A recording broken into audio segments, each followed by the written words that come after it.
Bonjour. Voilà, bonjour à tous. Je voudrais quand même dire ça, que jamais de toute ma vie j'aurais pensé être dans une salle de classe et un peu à la place d'un professeur avec des personnes comme ça, comme des élèves. Jamais j'aurais pensé vraiment ça, que ça m'arriverait un jour. Non, très content d'être là. Merci à Solaris de m'avoir invité pour un exercice, voilà, pas habituel pour moi. Et en même temps, j'ai vraiment envie de vous dire, posez, allez-y, posez les questions. Je sais qu'il y en a qui ont envoyé des questions. Alors voilà, j'ai fait mes devoirs parce que je suis assez consciencieux. Alors je voudrais les remercier aussi parce que ça m'a amené à relire des livres, à me replonger aussi dans tout ça et d'avoir appris à nouveau plein de choses. Donc merci. Et donc par rapport aux questions que les gens ont envoyées, voilà, j'ai préparé, mais en même temps, on verra. Je n'ai pas dit que j'utiliserai vraiment tout ce que j'ai préparé, j'ai juste voulu être au courant finalement parce qu'il y a des questions quand même assez d'aujourd'hui, vraiment actuelles et complexes. Voilà. Mais en même temps, s'il y a d'autres questions, n'hésitez pas. Si je peux répondre, je réponds. Voilà, et du mieux que je pourrai. Alors, c'est vrai que je suis médecin, donc chaque fois que je peux aider en tant que médecin, je le fais. Maintenant, il est certain qu'il y a des limites à ça dans un cadre comme ici. Aussi. Voilà, donc, à vous. Ok, merci Pascal. Je vais commencer par des petites questions faciles pour se mettre en route.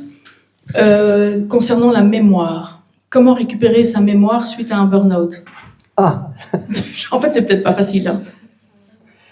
Alors... si tu as un truc, si tu n'en as pas... Non, mais là déjà, et par rapport aux autres questions, là, je vais peut-être pas, je dirais, faire plaisir à des gens, dans le sens où, moi, je ne vais pas être le médecin qui va vous dire il y a des remèdes miracles, il y a des solutions toutes faites, surtout à un problème, comme tu viens de citer, le burn-out, sur lequel, d'ailleurs, j'ai une idée précise. Je tiens à préciser aussi que tout ce que je dis, parfois, c'est des opinions basées sur mon expérience personnelle, mes connaissances personnelles. Parfois, c'est des avis, des opinions que j'ai comme tout le monde. Donc, ne prenez pas tout ce que je dis pour nécessairement la vérité. Donc, ça, je tiens quand même à le dire. Maintenant, ça, c'est un peu typique, cette première question. J'en profite pour le dire. Voilà, c'est ce que je pense. Que face à ça, il nécessiterait tellement de questions, en fait, derrière une question comme ça. Et ça s'appelle quoi, ça, en médecine? Ça s'appellerait faire une consultation avec ce que ça comporte, une anamnèse en médecine, donc c'est quand même un ensemble de questions, les antécédents des personnes, etc. Ce qu'il prend comme médicament, déjà. Et ça, ce ne serait que l'anamnèse. Et même si on n'est pas habitué à ça dans les hôpitaux, dans beaucoup de spécialités, je dépasse mon temps. C'est pourtant ce qui devrait être fait, et donc devrait prendre du temps. Puis il y a l'examen clinique, etc. Et je vois et notamment après le Covid et beaucoup de problèmes engendrés par le Covid et les vaccinations et tout ça, que les questions parfois c'est vraiment de vouloir savoir qu'est-ce qu'il faut faire pour ça, quel produit prendre pour ça. Et là je vais en décevoir peut-être ce soir beaucoup, dans le sens où d'abord ça c'est pas la médecine, c'est pas faire de la médecine ça, et ensuite c'est peut être dangereux même parce que là si je te disais prends ça parce que d'expérience ou par des connaissances ou des lectures sur la mémoire j'ai pu lire que tel produit pouvait être bon, ou à l'inverse voir aussi tout ce qui est mauvais pour la mémoire, parlons pas du sommeil, enfin de toutes ces choses là qui pourtant sont connectées à ces problèmes là, c'est impossible de vraiment... et c'est même dangereux peut-être de dire prenez ça ou prends ça, alors que je ne connais pas la personne, que je ne sais pas du tout sur ces autres problèmes. Déjà, rien que sur le burn-out, on devrait faire préciser. Je ne suis pas un spécialiste du burn-out, je n'ai pas vu 100 burn-out dans ma carrière, mais comme vous, en tant que médecin, il y a quand même des choses que je peux essayer de comprendre par rapport à ça. mais c'est déjà très souvent un diagnostic qui est mal posé.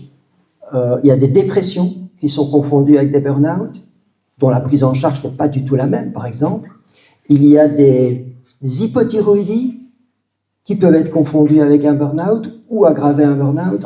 Le vrai burn-out, puisque tu as posé la question, quand même mouillé un peu, le vrai burn-out, déjà, c'est important de savoir, parce qu'on met souvent toutes les fatigues, par exemple, dans ce diagnostic, c'est un épuisement surrénalien. D'ailleurs, on devrait arrêter d'utiliser des termes anglais, hein, je trouve que c'est très souvent confondant, et dans ce cas-là, ça l'est, parce que burn-out, ça ne veut rien dire, en fait.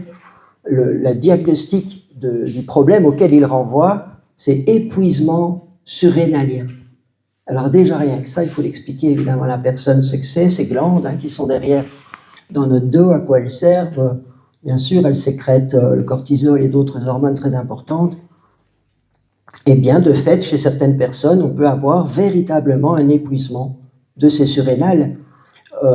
Et c'est un symptôme, ça, en fait, d'un excès de cortisol qui, à un moment donné, a été tellement produit de manière excessive. C'est comme le diabète dans le pancréas. Quand le pancréas a tellement fait de l'insuline, à un moment, il n'en peut plus. Il en a plus, ça fait le diabète. Les surrénales, c'est exactement la même chose. Quand elles ont fonctionné sans s'arrêter, à un moment donné, elles ne savent plus produire les hormones qu'elles sont censées produire, dont le cortisol. C'est ça, le burn-out. Et un vrai burn-out, je dis ça parce que ça voudrait dire qu'il y en a des faux. Je ne sais pas, mais en tout cas, le vrai burn-out, pour comprendre, j'avais été à une conférence santé, il y a déjà pas mal d'années, et ça m'avait frappé de voir la personne parler, elle savait de quoi elle parlait, elle en avait fait un, et elle disait bien que, c'est ce qui fait le diagnostic différentiel avec la dépression d'ailleurs, c'est avoir plein d'énergie mentale, vouloir sortir de son lit et pas pouvoir. C'est horrible parce qu'on est là avec un cerveau tout à fait intact, mais on n'a plus d'énergie, c'est la batterie qui est plate. Votre GSM, si la batterie est plate, vous pourrez appuyer autant que vous voulez, il ne s'allumera pas. Donc voilà, ça m'a fait déjà dériver, mais quelque part, ça montre bien, première question qui montre bien, et qui va peut-être influer sur toutes les autres, avec le Covid long, avec toutes ces pathologies. Je comprends que les gens veulent entendre des choses simples, et c'est vrai qu'on peut donner des conseils déjà simples, ne pas faire ça, plutôt faire attention à ça. Mais pour aller plus loin, là, on doit faire de la vraie médecine, et alors là, la vraie médecine, on va un peu casser le fantasme, hein, peut-être, de tout ça, mais c'est des questions, et en fonction des questions, d'autres questions, et ainsi de suite, jusqu'à des hypothèses qu'on va faire, qu'on va documenter avec un examen clinique, puis d'autres examens, et ainsi de suite. Merci. Voilà, désolé si je n'ai pas pu répondre, et en même temps pris le temps d'expliquer Parfait, merci. ma réponse. Autre sujet. Quels sont, à ce jour, à ta connaissance, les vaccins en Belgique qui contiennent des ARN messagers? Ça, j'ai préparé. Pour ne pas non plus dire n'importe quoi. Maintenant, sur ce sujet, je suis sûr que vous devez penser la même chose que moi. Il y a l'officiel, ce qu'on sait, ce qu'on peut savoir en allant simplement sur les sites, et ce qui se fait dans la réalité, évidemment. Bon, sans être parano nécessairement, je crois qu'il faut un juste milieu dans tout ça. Mais quand on regarde ce qui est officiel, donc la question, c'est bien les vaccins ARN messagers en Belgique. Alors, je suppose que vous avez entendu parler qu'on parle beaucoup de vaccins ARN messagers chez les animaux. Et je pense qu'on doit s'y intéresser. Vraiment. Ouais, on en reparlera probablement à d'autres occasions. Donc, chez l'humain, en tout cas, on va rassurer en disant qu'en tout cas, officiellement, les seuls vaccins ARN messagers, on les connaît, c'est ceux qui ont été déployés de manière temporaire, mais enfin, probablement qu'ils sont encore sur le marché. C'est ceux que vous connaissez, ceux de Pfizer et de Moderna. Moi, je n'appelle pas Moderna, c'est Moderna. C'est la même chose, hein, maintenant. Et là, on a bien sûr ces vaccins, ces fameux vaccins ARN messagers. J'ai pu apprendre de manière officielle qu'en août 2024, ils auraient fait un vaccin ARN messager contre le VRS, ou virus respiratoire syncytial, pour les personnes de plus de 60 ans. C'est un nouveau mode RNA qui en a fait, c'est le mRESVIA. Je ne sais pas s'il l'injecte, s'il le propose. Je ne sais pas si quelqu'un le sait dans la salle. Voilà, pour les vaccins ARN messagers humains en Belgique, officiellement. Ceux qu'on connaît et ce vaccin contre le VRS. Mais beaucoup sont envisagés, il y a une recherche, notamment pour la grippe et les cancers. Et, je ne sais plus où j'ai mis ça, mais je m'en souviens de tête. Enfin, je vais le dire après parce que, en attendant, ceci dit, est-ce que vous savez les vaccins non ARN messagers en Belgique? Je vais peut-être faire un petit rappel. Actuellement, les vaccins en Belgique, le seul qui est légalement obligatoire, c'est la polio, depuis 1967. Mais évidemment, ça voudrait dire, ça va. Mais non, vous savez bien qu'il y a des obligations vaccinales inscrites dans le règlement d'ordre intérieur de tous les milieux d'accueil agréés, les crèches, etc. Ça vient d'un arrêté du gouvernement de la communauté française. C'est intéressant parce que ça identifie les gens qu'il faut interpeller si on veut qu'il y ait des changements ou des progrès à ce niveau-là. C'est le gouvernement de la communauté française. C'est un arrêté du 27 février 2003. Et là, on retrouve la polio, évidemment, mais on a la diphtérie. Or, la diphtérie est toujours associée au tétanos. Du coup, le tétanos tombe dans ses obligations. La coqueluche, l'hémophilus influenzae type B et ROR. Qu'est-ce que ça veut dire? Rougeole, oreillon, rubéole. Et fortement recommandé, le pneumocoque, l'hépatite B et le méningocoque C. Voilà, ça c'est ce qu'on sait en Belgique. Et c'est important pour tous ces parents. J'ai parfois des questions à ce niveau-là, évidemment. Je ne dois pas être le seul. Parce que on en parlera peut-être, et l'idée n'est pas, évidemment, de courir des risques ici, mais j'ai toujours dit ce que je pensais et je ne vais pas m'arrêter aujourd'hui. Ça avait, bien évidemment, ces vaccins Covid, c'est peut-être une bonne chose, alerter pas mal de gens sur les vaccins en général, et notamment au niveau de leurs adjuvants. Mais c'est vrai qu'avec les vaccins ARN messagers, on atteint un niveau qui est beaucoup plus potentiellement dangereux. Et vous comprenez aussi combien on arrive à rendre obligatoires les choses, puisque si vous n'êtes pas d'accord, votre enfant n'est certainement pas admis dans la crèche, par exemple. Alors chez les animaux, il faut s'y intéresser, et on en reparlera peut-être.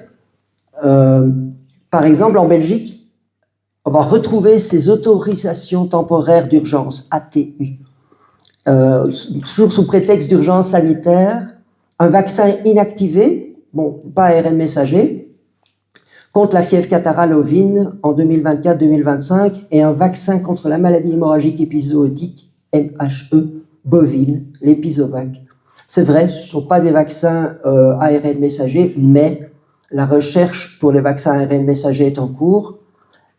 Notamment aussi, d'ailleurs, ils sont déjà à ce stade pour les animaux, les vaccins auto-amplifiants. On en parlera peut-être brièvement. Je ne suis pas généticien, mais je suis comme vous, je m'intéresse.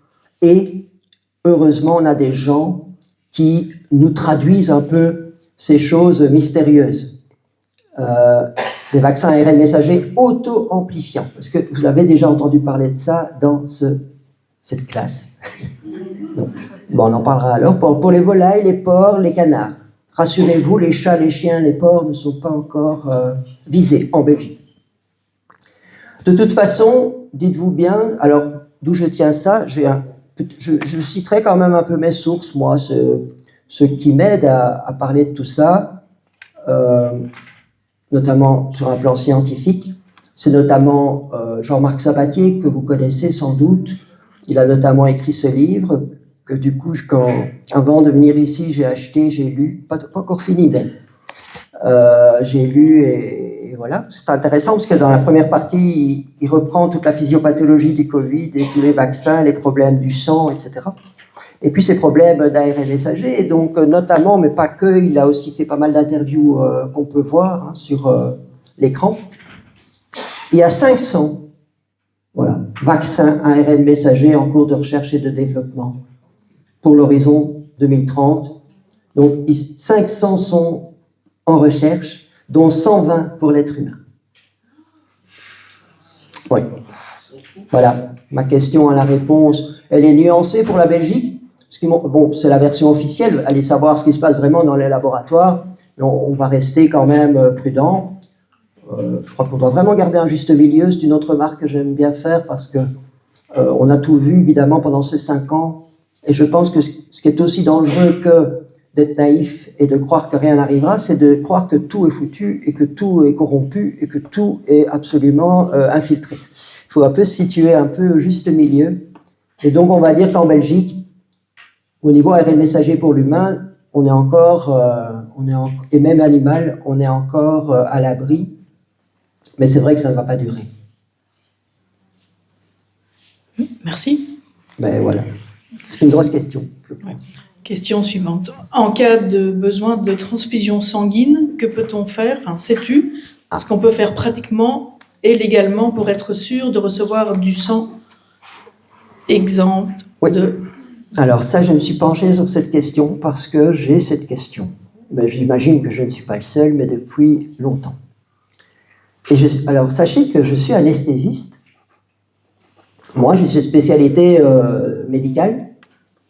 Enfin, intensiviste, mais j'étais vraiment formé à l'anesthésie. Et or, justement, en bloc opératoire, c'est évidemment des situations où les gens peuvent devoir recevoir du sang. C'est l'anesthésiste qui est un peu le responsable de s'assurer que le sang qui arrive en salle d'opération correspond bien à tous les critères, on fait toutes les vérifications. Donc c'est vraiment un sujet qui m'a interpellé d'ailleurs où j'ai vu parfois des choses terribles. Alors, je vais un peu creuser la question parce que ma première réaction c'était de dire oui, mais attendez, en attendant, on parle d'un traitement, la transfusion sanguine. Là, pour le coup, ça a quand même révolutionné la médecine.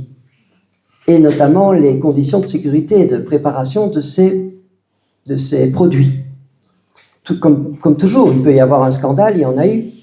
Mais c'est dommage, évidemment, de tout jeter et de prendre un traitement qui, en attendant, a sauvé et sauve encore aujourd'hui des millions de vies dans le monde. Parce que quand on a perdu du sang, il n'y a pas 36 000 solutions que d'en rendre. Et je pars quand même toujours de ça. Et ça me paraît important. Et en même temps, plus je lisais sur ces spikes et ces vaccins et ces problèmes, j'ai bien compris qu'en même temps, c'est un problème. Et en même temps, ce sont des données qu'on a eues, pas tout de suite, qu'on a de plus en plus, qu'on avait de façon avec des lanceurs d'alerte particuliers qui déjà attiraient l'attention sur le fait que, par exemple, la protéine spike produite par le vaccin ARN messager, elle restait beaucoup plus longtemps que ce qu'on croyait au début dans le sang. Toutes ces données arrivant, évidemment, ça fait reconsidérer la question en se disant, en attendant, le risque est là. Il se peut aussi que je reçoive du sang d'une personne, on en parle beaucoup, qui est en Covid long. Je vous rappelle que c'est des personnes qui n'ont pas nécessairement été vaccinées et qui font un Covid long, mais qui en même temps, ça se traduit par une circulation de la protéine spike. Et j'ai trouvé un article japonais, et je crois aux synchronicités, parce que justement, c'est une question qui me taraudait, et j'ai vraiment un article en plein dans la question, intéressant, de Japonais qui se posent vraiment cette question au Japon, où ils posent vraiment les bonnes questions, parce que de fait, il faudrait aller vers des questions, mais vous allez voir que ce n'est pas si simple. Je pense que ce qu'il faudrait, c'est... Alors, je vais d'abord vous dire ce qu'il faudrait. Et vous verrez quand même très vite, derrière ça, c'est... Mais qu'est-ce qui va mettre en place ça? Mais en même temps, voilà ce qu'il faudrait, comme on a fait quand il y a eu la maladie de la vache folle, avec le prion. Je ne parle pas du sida, mais en tout cas la maladie de la vache folle, plus récemment, et qui a changé nos pratiques transfusionnelles. C'est vrai. On a donné du sang déleucocyté, par exemple, ce qui n'était pas le cas avant, on ne déleucocitait pas le sang. Donc le sang qu'on transfuse, ça peut être du sang complet, ou du sang uniquement des globules rouges, et on n'enlevait pas nécessairement les globules blancs. C'est ça, déleucociter le sang, et c'est quelque chose qu'on a fait. Donc c'est vrai qu'on peut changer nos pratiques, mais souvent, malheureusement, il faut des scandales avant ça. Enfin, en tout cas, des problèmes. Et avec le Covid, il est clair que, au moment où le donneur se présente, il faudrait exiger la déclaration du statut vaccinal Covid avant un don de sang. Enfin, vacciné, Covid long, avant un don de sang. Et ensuite, en informer le potentiel receveur. C'est une chose. Oui, donc il n'y a pas que la protéine spike, les nanoparticules lipidiques, les adjuvants, etc. Et donc, alors que dans le protocole habituel qui est déjà très strict, je l'ai dit au début, on ne transfuse pas n'importe comment et n'importe quoi. Ça, rassurez-vous, il y a pas mal de sérologies qui sont faites sur le sang du donneur, notamment à la recherche du HIV, de l'hépatite, du prion, etc. Mais c'est vrai qu'il faudrait aujourd'hui ajouter cette problématique en relation avec la protéine spike, ou même d'autres substances associées à ces vaccinations, les agrégats amyloïdes, les nanoparticules, les nucléotides anormaux, etc. Et savoir est-ce qu'il y a eu injection, quand, combien, est-ce qu'il y a eu des effets toxiques. Il faudrait instituer un délai minimum entre la personne qui veut donner son sang mais qui a été injectée, entre l'injection, la dernière injection et le don de sang. Mais combien de temps? 6 mois. On sait que la protéine spike, ça je l'ai lu dans un autre rapport, on l'a retrouvé, ça c'est le record chez une personne où on a mis les moyens pour la chercher, 3 ans et demi. Mais bon, ce ne sont pas tout le monde, mais en attendant, ça pose question. 6 mois serait un minimum en tout cas. Et alors ensuite, rechercher dans le sang du donneur la protéine spike, on peut le faire techniquement, l'ARN messager, on peut le faire techniquement. Des marqueurs de réaction auto-immune, ça c'est connu, par exemple des anticorps antinucléaires qu'on retrouve aussi dans le lupus. Bien sûr, doser les D-dimères. Enfin, vous voyez, il y a toute une série de dosages qu'on pourrait faire. Il y a des techniques. Et si positif ou doute, j'ai mis un point d'interrogation. Mais on voit qu'il y a des démarches évidemment à faire. Mais il faut la collaboration des politiques. Légale, il faut que ça rentre dans la loi. Des hôpitaux, des responsables. Des pharmacies, des laboratoires. Et des médecins. Et dans tout hôpital, il y a un comité de transfusion dans lequel se retrouve le directeur de l'hôpital, souvent, ou directeur médical, pardon, et puis des médecins intéressés par la transfusion, dont les anesthésistes. Et moi, j'ai rajouté, c'est le seul que j'ai encadré en rouge, parce qu'on n'est pas naïf ici, je pense, dans cette classe, et en même temps, il faut être un peu idéaliste dans ce monde, parce que sinon... Mais en même temps, il faut être lucide. Est-ce que vous pensez... C'est techniquement possible. Moi, si je su faire ce résumé de choses, c'est peut-être bien qu'un médecin le fasse, parce que ça peut appuyer ce que d'autres feraient et qui ne le sont pas. Oui, c'est possible de faire des choses, de mettre en place des choses. Techniquement, voilà, et on a déjà fait ça pour d'autres problèmes. C'est pas là que les problèmes. Voilà, est-ce qu'on pourrait avoir un accord politique, légal, des hôpitaux, des pharmaciens, des laboratoires et des médecins, pensez-vous? Et donc, la seule chose que j'ai encadrée en rouge, c'est association de patients. Voilà. C'est ça. Vous savez que les témoins de Jéhovah, voilà, qui sont un groupe de personnes, et en tout cas, dans l'hôpital où je travaillais avant, ils avaient obtenu, alors c'est autre chose, évidemment, c'est dans un contexte religieux, ils refusent la transfusion. Là, je mettrai un bémol, puisque en attendant, vous imaginez, on a quelqu'un sur la table d'opération, il y a une complication, ce n'était pas prévu, mais ça arrive, hein. Et donc la personne saigne, elle va vite perdre 1, 2, 3 litres de sang, et on ne peut pas la transfuser, donc on la laisse mourir, en fait. Comprendre ça. C'est ça qui est en balance, parfois. Mais c'est vrai que les témoins de Jéhovah, on le respecte. Et donc, on va prendre des précautions, voilà, il n'y a pas de substitut au sang. En tout cas, dans nos connaissances et nos pratiques médicales. Alors voilà, mais amener ça dans les hôpitaux, bonne chance. Dans le sens où, et je ne connais pas personnellement, et je veux bien croire, je veux bien me former à ça, mais ça ne passera jamais, jamais. Donc, il n'y a pas de substitut accepté et qui, à ma connaissance en tout cas, ait pu sauver quelqu'un qui avait 3 d'hémoglobine, par exemple. Voilà. Attention, je ne vais pas rester sur cette note pessimiste parce que il y a quand même des choses qu'on peut faire, mais ce terme d'association de patients doit résonner parce qu'on a du pouvoir et on ne le sait pas, dans le sens où on pourrait obtenir des choses, mais il faut s'y lire. Alors voilà, il faut dedans des gens qui puissent répondre aux questions, aux arguments contraires, mais en attendant, c'est possible, c'est faisable. Alors, je voudrais quand même dire que on a cette tendance à faire ce qu'on appelle l'épargne sanguine en hôpital. On a compris que moins on transfuse, mieux c'est, de base. Et c'est vrai. Et c'est ce qu'on appelle l'épargne sanguine, et ça, c'est depuis des années qu'on essaye de mettre ça en place, de perfectionner dans les hôpitaux. Donc, pour le coup, ça a du bon. Et on va parfois faire, la personne qui perd du sang, ben on récupère son sang et on lui auto-transfuse. C'est une possibilité. Donc, c'est bien que vous le sachiez. Et une autre particularité, c'est la prédonation. Alors ça c'est prédonner son sang, c'est quand, évidemment, on peut le faire. C'est quand on va être opéré, qu'on a le temps de voir venir. Donc, ce n'est pas dans le cas d'un traumatisme, d'un accident de la route. Mais sinon, dans pas mal de situations, vous pouvez demander qu'on prélève votre sang. Alors, j'ai quand même pris la procédure en Belgique. Pour vous la dire, ça va aller vite, mais c'est important, du coup, ça peut vous aider. Parce que donc, toutes ces fois, vous n'êtes pas sûr. Et donc, vous ne voulez pas être transfusé de sang. Aujourd'hui, je peux le comprendre.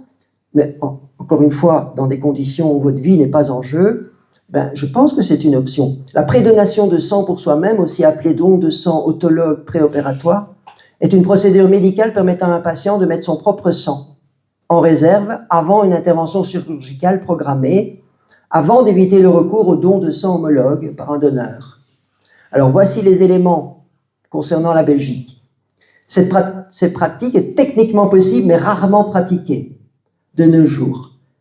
Les progrès en matière de sécurité transfusionnelle, c'est vrai, ont rendu le sang des donneurs bénévoles extrêmement sûr. Ça, c'était avant les vaccins ARN.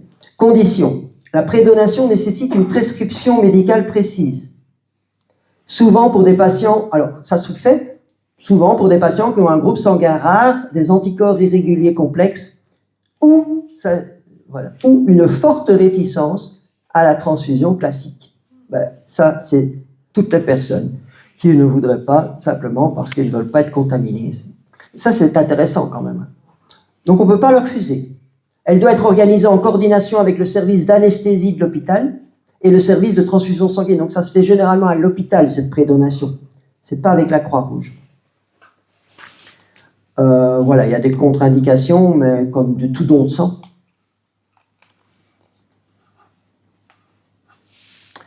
Et en fait, il est recommandé d'en parler directement, puisque vous allez être opéré avec votre chirurgien, mais moi, je vous conseille de le faire avec votre anesthésiste pour évaluer si cette procédure est justifiée, réalisable dans votre cas, ou tout simplement pour la demander. Souvent, dans une opération, on pense au chirurgien, mais je vous encourage à penser à l'anesthésiste. C'est lui qui va vous maintenir en vie. Souvent, et vous avez raison de chercher un bon chirurgien, mais faites parfois aussi attention à l'anesthésie, parce que c'est là que souvent on peut poser plus de questions sur les complications, etc., ou sur ce problème de la transfusion, par exemple.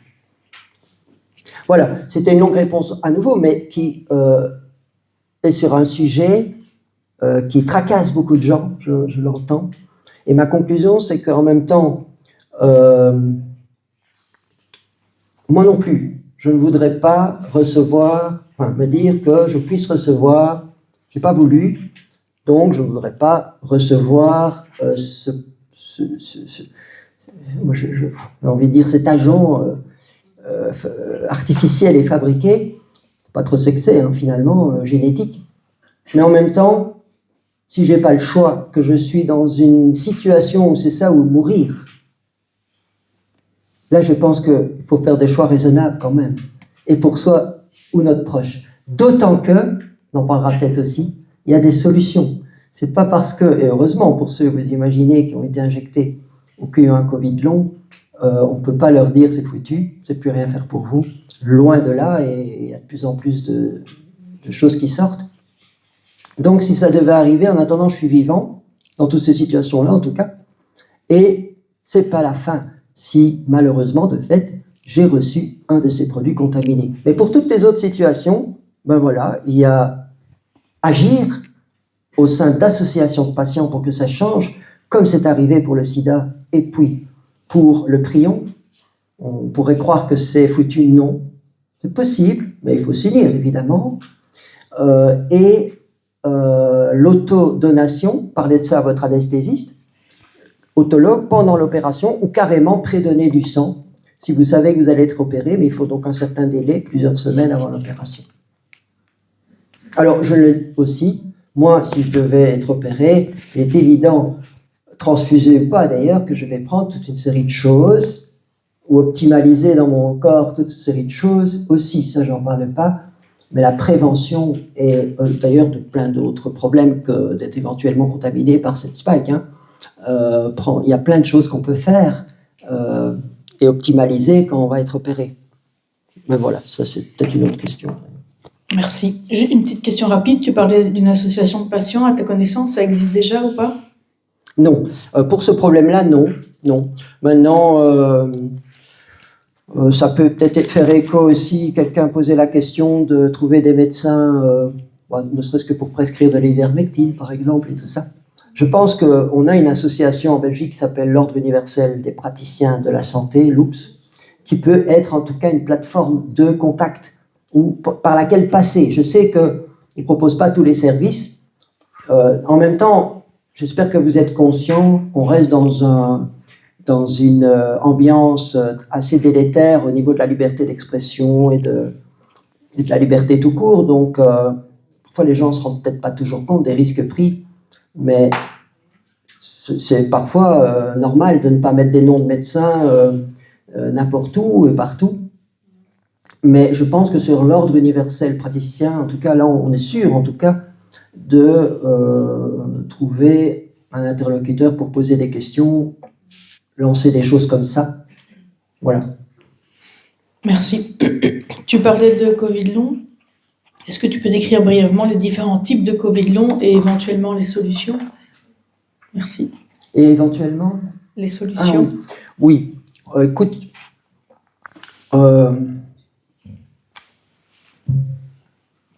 d'abord, qu'est-ce que c'est le Covid long? Parce que si je me lance tout de suite dans la réponse, je pense que j'aurais loupé pas mal de questions. Parce que je ne sais pas vous, mais on n'en a pas fini avec ce Covid, enfin presque, qu'on est déjà dans une espèce d'étiquetage et de figer les choses dans des noms, en fait. Parce qu'en plus, moi, si vous regardez une interview de Kéros que j'avais faite au tout début, j'ai dit cette phrase. J'ai dit, ils vont vacciner alors qu'on est toujours en pandémie, en épidémie aiguë. Comment est-ce qu'on fera la distinction? Comment est-ce qu'on pourra arriver à aider des gens qui ont été tantôt injectés, tantôt eu simplement une infection? Et on est en plein dedans. Aujourd'hui, on est en plein dedans. Alors je sais, l'être humain, il est bien classifié, il est bien catégorisé, toi t'es comme ça. Mais là aussi, je vais un peu vous décevoir dans le sens où c'est pas, je pense pas comme ça vraiment que ça se passe. En plus, aujourd'hui, il y a trois tableaux. Il y a la personne qui a fait l'infection aiguë. Et là déjà, c'est pas facile. Puisque vous savez comme moi que le PCR, c'est pas parce qu'on a eu un PCR positif ou négatif, enfin PCR négatif qu'on n'a quand même pas fait l'infection. Et je dis le mot infection parce que je n'en ai pas d'autre, mais je ne sais même pas ce qu'il faut dire, ce qui se passe vraiment dans le corps avec cet agent lorsqu'il pénètre en nous. Pour moi, ce n'est pas un virus. Mais en même temps, en disant ça, qu'est-ce que c'est d'autre? Un agent, enfin, voilà, je ne sais pas trop. Mais en même temps, donc, beaucoup de gens l'ont fait sans le savoir, d'autres en croyant que c'est ça et c'était peut-être autre chose. Je me souviendrai toujours dans mon hôpital à Charleroi, quand, à la phase aiguë en 2020, il y avait encore des gens qui réfléchissaient, un pneumologue que j'appréciais beaucoup, et il s'était tourné vers moi, et on faisait beaucoup de scanners pour essayer de comprendre ce qui se passait chez les gens. Et il s'était tourné vers moi et m'a dit « Mais ces gens ont des pneumonies atypiques ». Et en fait, on disait, très vite, on a dit « Oh, c'est du Covid ». En fait, c'était des pneumonies atypiques. On les voyait déjà avant, nous. Ces pathologies-là, avec cet aspect au scanner. On a tout simplement changé de nom. Tout ça, bon, on sait pourquoi. Mais en attendant, et les pneumonies atypiques, c'est une entité clinique bien particulière qui se traite. L'azithromycine est un très très très bon traitement des pneumonies atypiques. Donc pourquoi, à votre avis, l'azithromycine a aidé pas mal de gens qu'on étiquetait Covid? C'était vraiment, l'aspect au scanner était vraiment identique à ce qu'on voyait nous déjà avant dans ces fameuses pneumonies. La description était identique. Donc, il y a des gens qui ont fait quelque chose, hein, ça en attendant, c'est certain, et même certains qui en sont morts. Et puis, sont venus les vaccins, avant même qu'on y voit plus clair.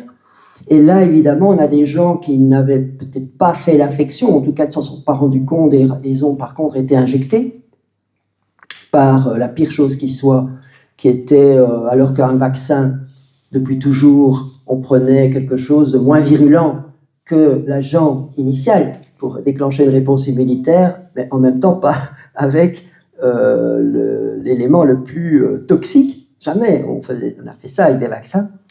Et là, on a pris la partie la plus toxique, la plus délétère de l'agent. Mais donc, forcément, ces gens-là ont aussi fait des tableaux cliniques qui ressemblent évidemment très fort aux tableaux qu'on voyait chez certains Covid sévères. Et enfin, pour compliquer les choses, certains l'ont entendu parler, donc je dois le citer, il y a ce fameux shading, alors, moi, je ne veux pas faire peur aux gens parce que c'est pire que tout, la peur. D'ailleurs, des fois, je me dis, est-ce qu'il faut dire parfois certaines choses si on n'a pas de solution derrière? Terrible, ça. Donc, heureusement, il y a des solutions. Mais en attendant, on en parle et j'ai relu, du coup, par cette conférence, je me suis plongé là-dedans, je ne l'avais pas fait jusque-là. Et donc, je restais sur mon idée, il ne faut surtout pas parler de ça. Dire que... Mais en même temps, on a fait ces études, et elles sont terribles, puisqu'on a des enfants qui ne sont pas vaccinés. On a regardé des enfants pas vaccinés de parents vaccinés, chez lesquels on va retrouver la spike. Ce qui n'est pas le cas des enfants non vaccinés de parents non vaccinés. Et puis d'autres recherches comme ça, mais en même temps c'est terrible hein, si on s'arrête à ça. Mais c'est une troisième catégorie peut-être de gens, et ils sont décrits par des gens qui ont des consultations pour ça. Il faut savoir par exemple qu'on a mis, ça c'est important pour ces gens qui ont des syndromes en fait qui touchent à tout. Donc c'est difficile aussi hein, de s'y retrouver, puisque comme avec le Covid d'ailleurs, à peu près, chez certains ça sera peut-être plus du côté des poumons, chez d'autres du côté du cœur, chez d'autres du côté du cerveau, chez d'autres du côté de l'intestin, chez d'autres un peu partout. Et ça c'est très bien décrit et expliqué par Jean-Marc Sabatier notamment, puisqu'il a très bien décrit que la pathologie, la physiopathologie de cet agent, qu'est-ce qui fait cette protéine spike? En fait, elle va déclencher une inflammation dans tout le corps. Voilà. Et il y a certaines personnes chez qui ça va se déclencher plus fort dans certains endroits, tout simplement parce qu'il y avait déjà une inflammation de bas grade peut-être, mais elle va évidemment être activée par cette spike. C'est pour ça que des gens vont faire ça plutôt à tel endroit ou bien à tel autre endroit. Mais donc, c'est très, très difficile. Vous savez, nous, en médecine, pour une maladie, il y a tel symptôme, tel tableau, et on s'oriente un peu comme ça. Avec ces problèmes-là, on est vraiment été confrontés à des polypathologies vraiment assez difficiles. Mais ceci dit, on a fait des scanners qui ont montré, notamment dans les Covid longs, qu'il y avait quand même des lésions dans le cerveau. Ça se voit, quoi. Ça peut se voir. C'est des PET scanners qui montrent ça, pas les scanners classiques. Mais on a eu des études qui ont montré effectivement des lésions dans le cerveau et qui vont expliquer une prédominance quand même des problèmes qu'il y a dans ces tableaux-là. C'est les problèmes neurologiques. Ça, c'est assez quasi constant. Il n'y aura peut-être pas que ça, mais il y a quasiment à coup sûr des problèmes neurologiques. Alors ça va des troubles de la mémoire, des troubles de la concentration, des maux de tête, dans le corps des décharges électriques, des choses comme ça. Donc il y a très souvent par contre des troubles neurologiques et on a pu mettre en évidence des lésions dans le cerveau, effectivement. Je l'ai pris pour ceux que ça intéresse, notamment ça se voit. Il y a un très bon... Alors une de mes sources c'est Nexus, que je vous recommande vraiment, c'est très bien fait, belles illustrations souvent. Je me suis plongé donc notamment dans 2 articles sur le Covid long, mais à la fois aussi au niveau des traitements, parce que c'est sur ça, je pense qu'il faut insister, qu'il faut s'attarder, c'est sur les traitements, pour aider les gens. Mais en même temps, c'est très bien fait. Les Nexus, en très bonne revue, j'ai trouvé beaucoup d'informations. Je vous encourage à aller voir ça. Et notamment ces scanners et ces lésions de scanners sont dans le Nexus numéro 140, Tous complotistes, c'est le titre, mais il parle il y a pas mal de pages sur le Covid long, et le numéro 158, plus récent, Covid long également. Et c'est vraiment intéressant. Donc, répondre à ta question est vraiment difficile. Tout ce que je peux dire, moi, en tout cas, c'est que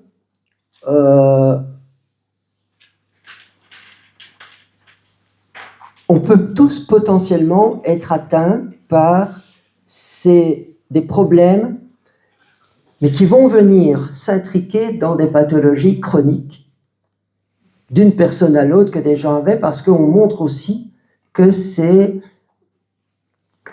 s'inscrit dans le cadre de toutes ces pathologies liées notamment à la pollution, à l'environnement, la pollution chimique, la pollution atmosphérique, tout ce qui peut se trouver dans l'eau, les métaux lourds, etc. Et on a maintenant quelque chose de plus avec cet agent. Pour moi, c'était clairement, voilà, ça n'engage que moi, pas Solaris, mais c'était une attaque bactériologique. Ça en a toutes les caractéristiques. Donc, on a quelque chose de plus. C'est ça aussi parce le Covid long, on découvre des choses et a raison en même temps. Mais attention que les vaccins, c'était déjà des sources de pas mal de troubles chroniques, autisme. Je sais que c'est fort débattu ça, mais en attendant, quand on s'intéresse à ça, on va voir que beaucoup de problèmes étaient déjà cités avec les vaccins précédents, le mode de vie, l'alimentation, etc. L'électricité. Si vous regardez, il y a un parallèle vraiment énorme entre le déploiement de ces vaccins à ARN messager et le déploiement de la 5G, par exemple. Voilà, c'est un constat qu'on peut faire, mais en même temps, quand vous lisez les études où les auteurs, bien sûr, ils sont critiqués, mais des auteurs qui pourtant sont juste honnêtes, ils savent de quoi ils parlent. On ne parle plus d'ailleurs vraiment de la toxicité de la 5G, ou en tout cas de ce boom aussi au niveau électrique, c'est énorme. Des cancers qui sont pourtant en relation avec, par exemple, le GSM contre l'oreille. Un conseil pratique concret que je peux vous donner aujourd'hui, c'est ne mettez pas votre GSM à l'oreille, alors qu'il y a des écouteurs et alors plus loin il sera, mieux ce sera. De toute façon, on est clair. Hein. Donc ne dormez pas avec votre GSM dans votre chambre. Non, c'est pas indispensable. Vous n'allez pas rater un SMS de votre enfant parce qu'il a besoin de vous. Vraiment, ça c'est. Mais ça, on n'en parle plus, ou si, on en parle, mais je veux dire, Or, ça télescope complètement ce qui se passe avec cet agent bactériologique, c'est Covid long, et donc voilà. Combien il y a de Covid long, pour moi, c'est pas vraiment la question nécessairement importante, mais en tout cas, ça existe. Ça, c'est important pour ceux qui en souffrent d'entendre ça, et de médecins. C'est que, alors quand on dit c'est dans la tête, il y a un malentendu pour moi. Parce que, en fait, c'est dans la tête. Ben oui, quand on dit la dépression, enfin, il y a énormément de choses qui se passent dans la tête, et beaucoup de ressources sont dans votre tête. Donc bien sûr que c'est dans la tête. C'est par contre le médecin qui dit ça pour dire ce n'est rien.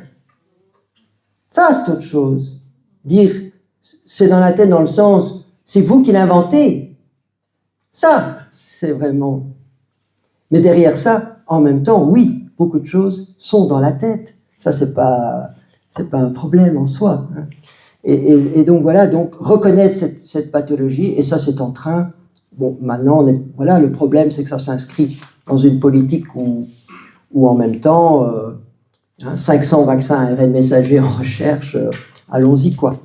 Et allons-y, 120 pour l'être humain. On ne sort pas déjà pour le moment de ceux qu'on a injectés aux gens.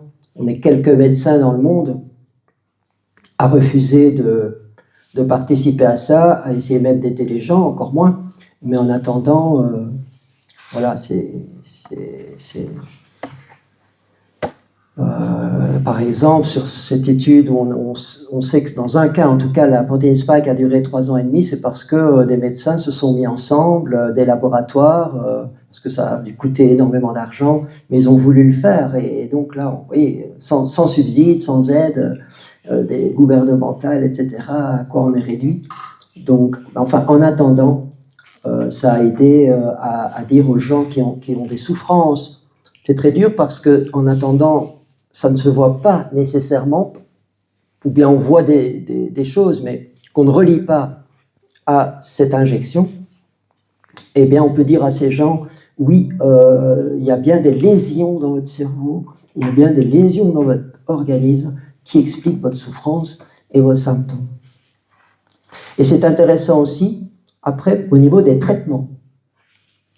Ça permet d'expliquer pourquoi, en même temps, il y a des traitements, l'ivermectine et toute une série d'autres choses, vitamines qu'on redécouvre, par leur mode d'action, de comprendre qu'ils ne pourront qu'aider. Et donc ça, par contre, c'est plutôt positif, ça, par contre. Et je suis résolument positif, moi, mais lucide, parce que on doit dire les choses, on doit les voir telles qu'elles sont, mais derrière, il faut aller avec... Je suis résolument positif, non seulement sur les moyens thérapeutiques qu'on a, dès le Covid. Hein. Dès le Covid, moi, j'ai fait partie des premiers à dire aux gens il y a des choses à faire, et l'ivermectine, c'est déjà en 2020 que j'ai parlé de ça pour aider les gens.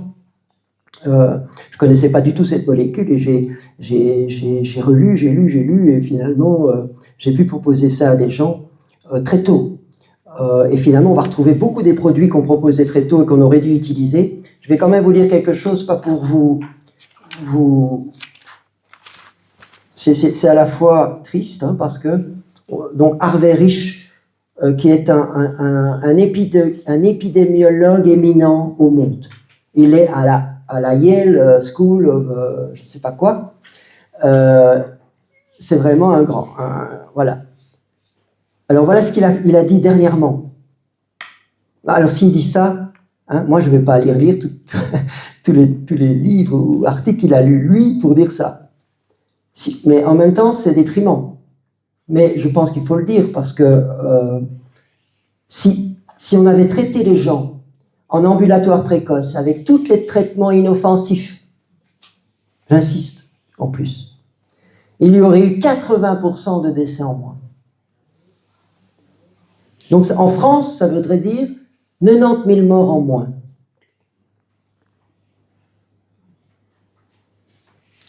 Voilà, et quand vous mettez ça en parallèle, les patients en EHPAD qui n'ont pu quitter leur chambre ni recevoir leur famille, on connaît beaucoup d'infirmières traumatisées d'ailleurs par ça, dans les hôpitaux aussi. Les morts qui ont été inhumés sans que la famille ne puisse faire ses adieux. Alors, évidemment, avec tout ça, la confiance dans la médecine est passée de 70% en 2020 à 40% en 2024. Enfin, c'est dommage que ce soit dans la médecine, parce qu'évidemment, c'est beaucoup plus... ça dépasse la médecine, hein, ce qui se passe. Voilà, donc, en attendant, ces traitements existent, sont toujours là, notamment pour les séquelles.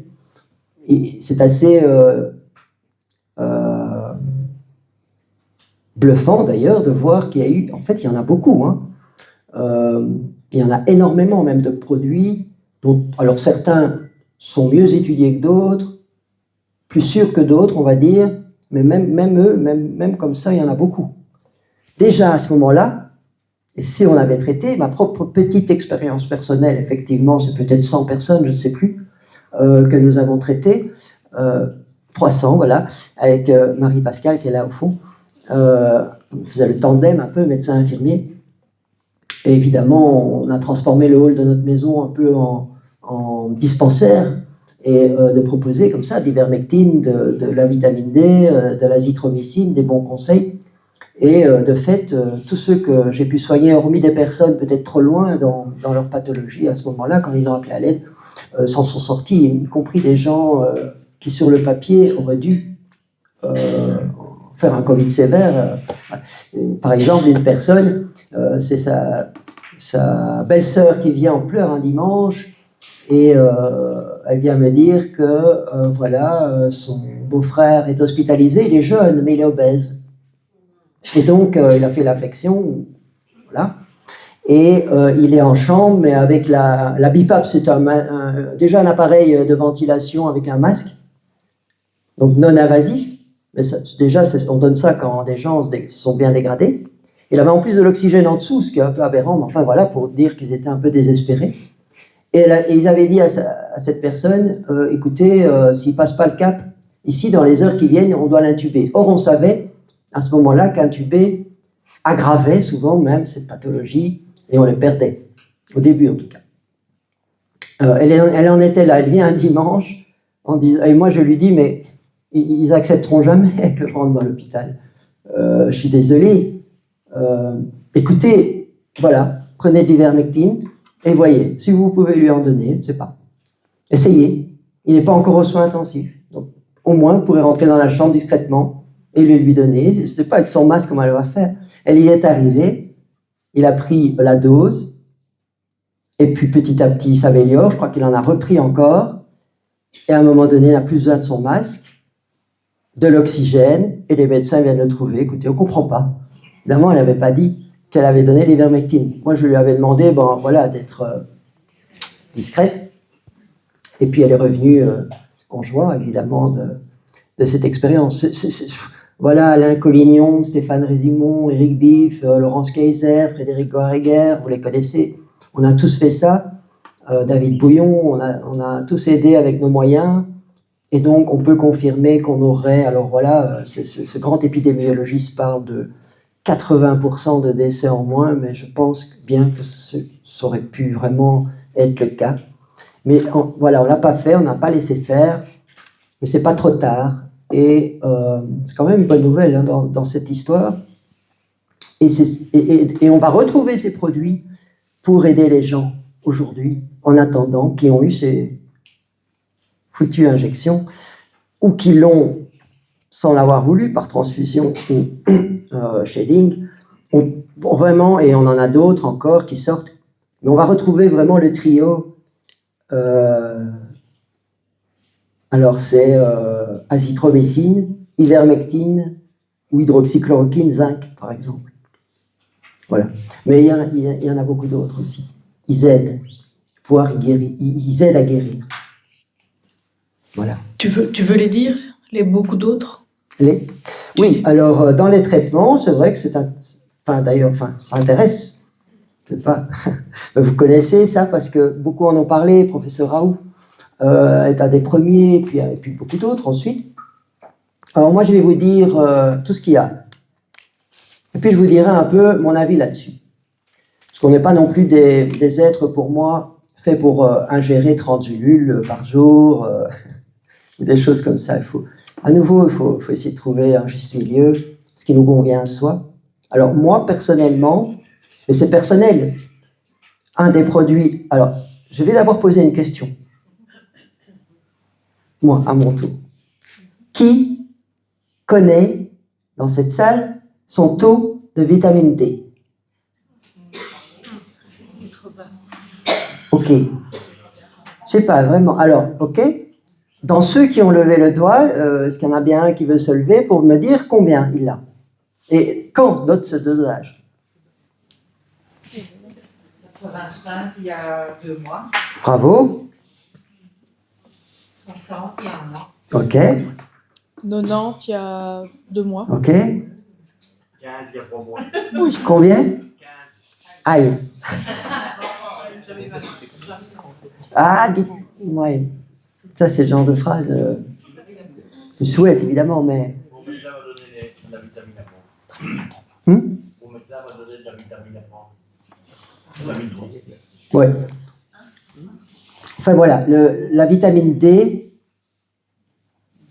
tout le monde devrait connaître son taux. Alors, je ne suis vraiment pas un médecin, et ceux qui me connaissent le savent, hein, qui pousse aux examens. Et je suis même revenu de certaines choses sur les 2 dernières années. Mais voilà, je pense que la vitamine D, ça, c'est important.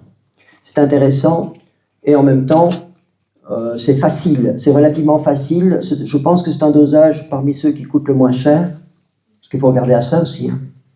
C'est vrai. Et je pense même qu'on peut avoir droit à un dosage par an, remboursé. Et je pense qu'un dosage par an, c'est bien. Alors l'idéal, c'est avant l'hiver. De faire vérifier sa vitamine D avant l'hiver, quand on a un taux de base qui était correct jusque-là. Alors pourquoi?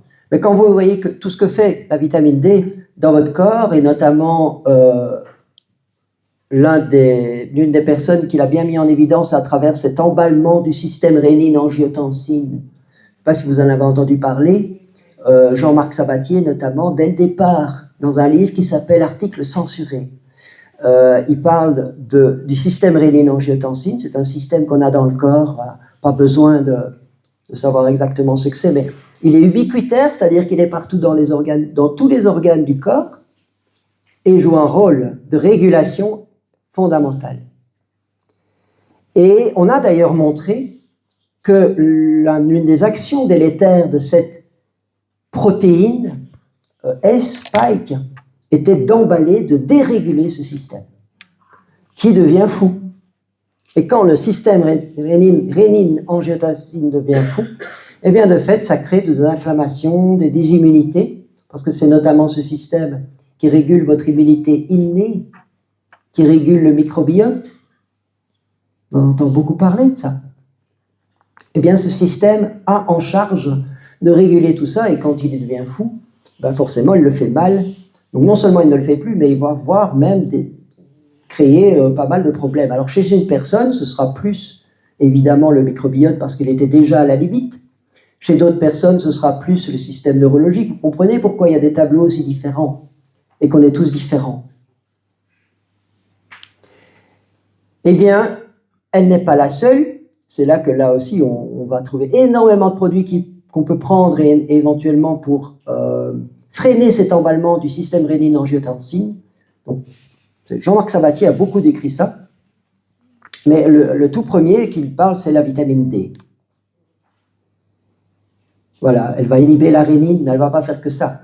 Mais donc, pour les gens Covid long, etc., moi, c'est la première chose, en tout cas, après bonjour et sur d'autres questions dont ils souffrent, c'est quel est votre taux de vitamine D. Parce que c'est incontournable, en tout cas, ça. Voilà, alors je vais passer sur des détails aussi, des gens ont des questions, ou après, parce qu'en même temps, souvent, c'est dans les détails que les choses importantes se situent, mais le taux idéal est de 80 nanogrammes par millilitre. 80 nanogrammes par millilitre, c'est pas pour ça. 50, 60, 70, bah c'est mieux, c'est bien. Voilà, l'idéal, c'est 80. Mais en tout cas, au-dessus de 50. On peut avoir plus, mais on a montré, enfin jusqu'ici, on n'a pas montré que plus que 80 était utile. C'est pas délétère, mais ce n'est pas utile d'avoir au-dessus de 80. Et des intoxications, on a montré ça au-dessus de 150. Ça ne veut pas dire que tout le monde, quelqu'un qui serait au-dessus de 150 va se dire « je vais faire une intoxication ». Non. Ça veut dire que des problèmes, s'ils doivent survenir, c'est possible, au-dessus de 150. Quel problème?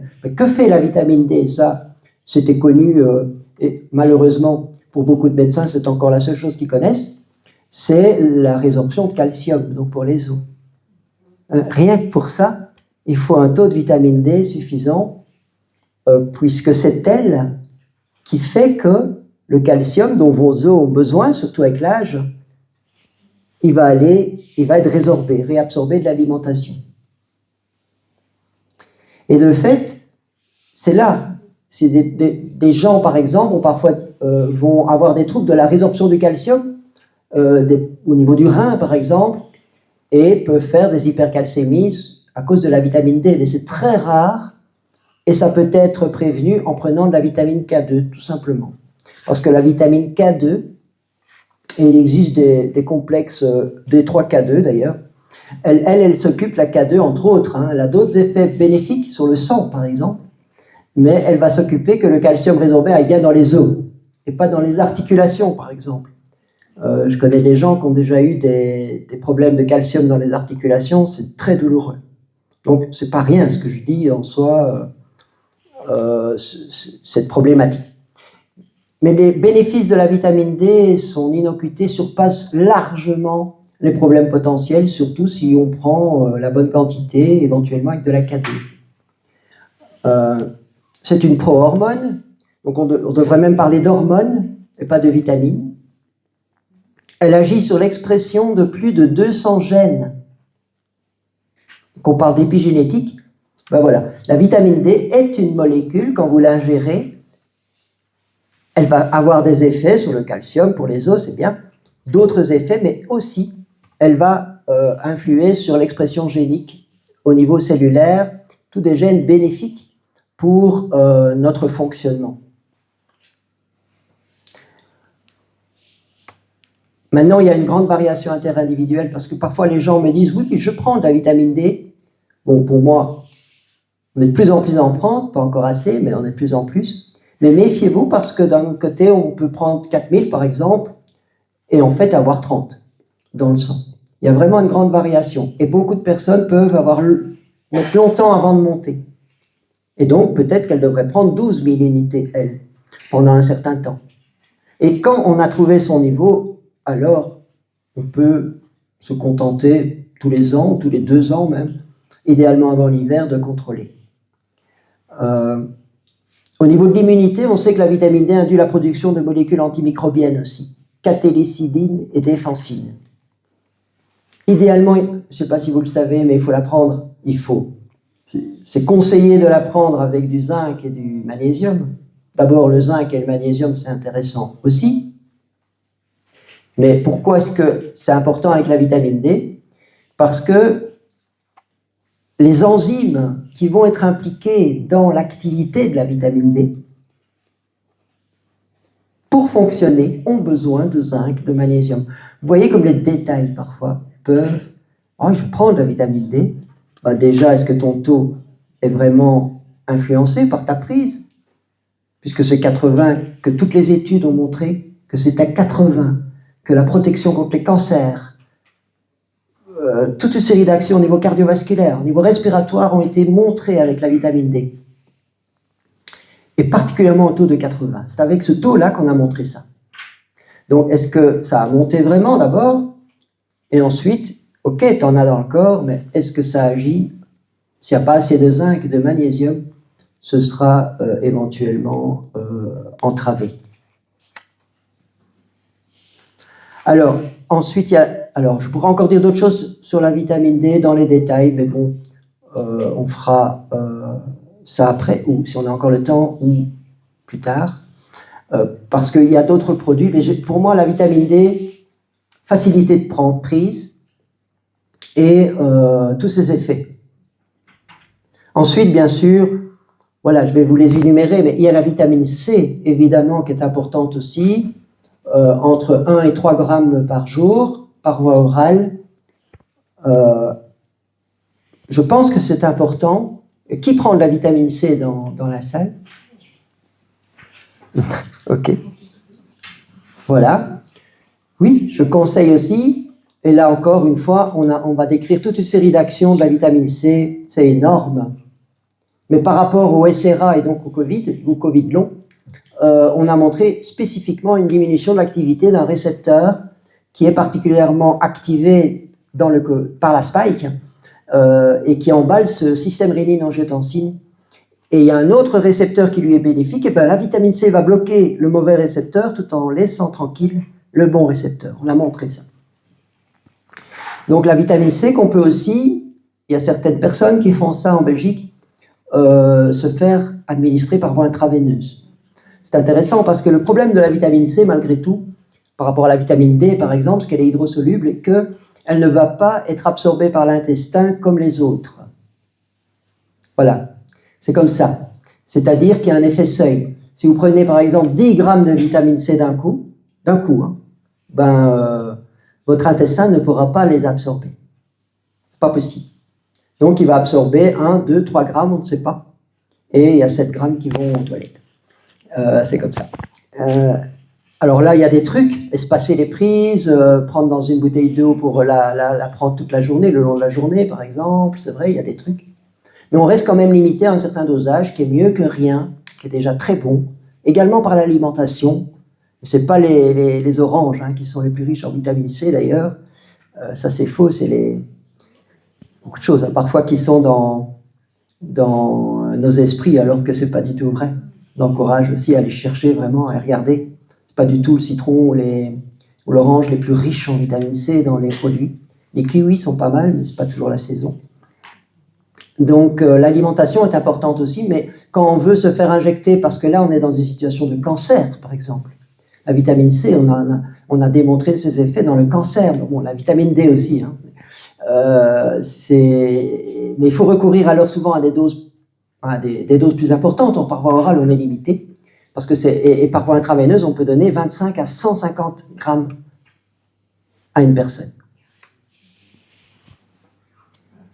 Qu'on ne saurait pas faire par voie orale. Mais voilà, ça existe, c'est possible. Il y a des personnes qui font ça. Bon, après, il y a le glutathion qu'on peut prendre sous forme de son précurseur, la N-acétylcystine, la NAC, que vous connaissez, plus facile à prendre que le glutathion, moins cher aussi.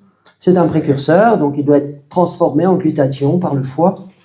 Voilà, la NAC est intéressante parce que c'est un précurseur de glutathion, mais on a montré aussi des effets sur ces syndromes inflammatoires qu'on va observer dans le Covid ou la spike, sur le TNF-alpha et les interleukines pro-inflammatoires, en les diminuant. Ça réduit les biofilms. Je ne sais pas ce que vous avez déjà entendu parler des biofilms. Ce sont des amas qui se forment autour des bactéries et qui les rendent très difficiles à enlever et à traiter. Eh bien, la NAC, la NAC, est un produit, parmi d'autres, mais qui peut aider sur ce plan-là. Il y a les vitamines A et E. Bon, c'est vraiment tous ces antioxydants. Les vitamines du groupe B, ne les oubliez pas. Certaines personnes, par exemple, ont vraiment intérêt à se pencher. Ça montre aussi que, vous allez voir, je vais vous faire une liste, il ne faut pas tout prendre. D'abord parce que alors ce ne serait plus possible, de toute façon. Et donc, certaines personnes vont devoir avoir plus besoin de vitamines du groupe B et d'autres choses. Donc, c'est intéressant aussi de savoir son état. Mais les vitamines du groupe B sont importantes. Bon, tout ça, idéalement, devrait se trouver dans l'alimentation. Il y a la quercétine, qui est une substance intéressante aussi. C'est antioxydant, mais je me suis souvenu aussi qu'à l'époque du Covid et des protocoles du docteur Raoult, il avait dit l'hydroxychloroquine, en fait, agit comme un ionophore du zinc, que l'élément le plus intéressant au niveau antiviral, ou enfin anti cet agent-là qui nous infectait, c'était le zinc et pas l'hydroxychloroquine en tant que tel. Mais l'hydroxychloroquine fait rentrer le zinc dans les cellules. Eh bien, une autre molécule qui fait ça, c'est la quercétine. Alors voilà, ça se trouve en complément. J'imagine qu'il y a des aliments qui en contiennent, on m'a déjà dit les oignons, mais bon, là, je ne sais pas le dosage. Et voilà, le problème, là, quand on parle de ces molécules en tisane ou dans les plantes, quel est le dosage que vous prenez? Ça, j'en sais rien. Ça ne doit pas être mal, mais là, on est un peu plus dans le flou. Mais c'est quand même intéressant d'essayer de trouver tous ces produits dans une bonne alimentation saine, en même temps, hein, du coup. Voilà. Il y a le coenzyme Q10. Alors, on a parlé aussi de dysfonction mitochondriale dans les Covid longs, et à raison, puisque souvent les Covid longs, enfin les Covid tout court, et particulièrement les post-séquelles vaccinales, c'est les pires hein, pour moi, puisqu'ils sont vraiment avec une concentration de la protéine spike. Ils n'ont pris que ça. Et donc, c'est des gens qui se plaignent beaucoup de fatigue chronique, de difficultés d'activité du cerveau, de tous les organes. C'est logique donc de penser qu'il y a un problème au niveau des mitochondries, qui sont les centrales énergétiques de nos cellules.